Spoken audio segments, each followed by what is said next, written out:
Kanina lamang inanunsyo ni Vice President Sara Duterte ang kanyang kagustuhang tumakbo para sa 2028 presidential elections. Kaugnay niyan, pinalaga ng Malacanang ang ilan sa sinabi ng Vice Presidente tungkol kay Pangulong Ferdinand R. Marcos Jr. Si Kenneth Paciente sa Sentro ng Balita Live. Angelique, good luck. Yan ang naging mensahe ni Pangulong Ferdinand R. Marcos Jr. sa naging anunsyo ni Vice President Sara Duterte na tatakbo ito sa pagkapangulo sa 2028 elections. Sa Malacanang press briefing, sinabi ni PCO Undersecretary at Palace Press Officer Claire Castro na napanood ng Pangulo ang ginawang anunsyo ng bise at tanging nasambit ay good luck. Wala rin anumang nararamdaman ng palasyo sa naging anunsyo ni Vice President Sara Duterte at sa halip, ipinauubaya na nito sa taong bayan ang pagkilatis sa mga tatakbo sa 2028 national elections. Wala po nararamdaman ng palasyo patungkol dyan. Depende na po sa tao kung paano nilang susuriin ang mga kandidato. Isipin po nila ang kandidato at magiging leader ay dapat na makabayan. Dapat interes ng bayan ang sinusulong. At maging cautious tayo, maging mapanuri kung isang Manchurian candidate ba ang maiboboto nyo. Kasunod nito, sinalag ng Malacanang ang mga naging pahayag ni VP Sara na humingi ng tawad dahil tinulungan umano nito si Pangulong Marcos Jr. na maluklok sa pwesto. Paglilinaw ng Malacanang, hindi dapat itong suluhin ng bise dahil ang taong bayan ang bumoto sa Pangulo. Sa paghingi ng tawad ng bise dahil lubog umano sa baha ang bansa, giit ng palasyo, tila nakalimutan nitong ihingi ng tawad ang mga nangyaring malawakang pagbaha sa panahon ng panunungkulan ng kanyang ama na si dating Pangulong Rodrigo Duterte. Tandaan po natin, ilan po bang flood control projects merong itinatag? Di umano ang kanyang ama. 13,917 na flood control projects na mukhang hindi naramdaman. Dahil kung meron 13,917 flood control projects, dapat naramdaman natin at medyo humupa ang pagbaha sa Pilipinas. Huwag niya rin pong kalimutan. Ito, akin pong kinuha ng mga report. 2016, meron pong local lane na bagyo na Nina na nagdulot din ng pagbaha. 2017, Orduha. 2018, Ompong.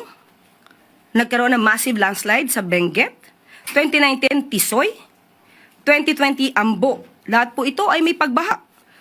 Taong 2020, Rolly. Ito po ang strongest landfalling typhoon noong 2020. Nandyan din po ang Ulysses, Odette at Agaton. So, hindi po pwedeng magmalinis na wala nangyaring pagbabaha sa panahon ng kanyang ama.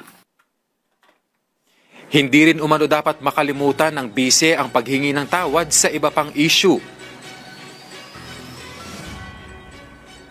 At mukhang nakalimutan niya itong ihingi ng tawad. Una po, mas dapat niyang inunang humingi ng tawad sa taong bayan, lalong-lalo na sa mga biktima ng EJK. Dapat niya rin pong ihingi ng tawad at nakalimutan niya nang siya ay magsabing mayroon siyang kilalang assassin at handa siyang magpapatay. At ang assassin na to ay nag-agree or sumang-ayon sa kanyang plano. Dapat ihingi niya rin ng tawad ang mga fake news na ibinandera niya sa taong bayan. Ipaghingi rin niya po ng tawad ang mga pagbabakasyon, personal trip.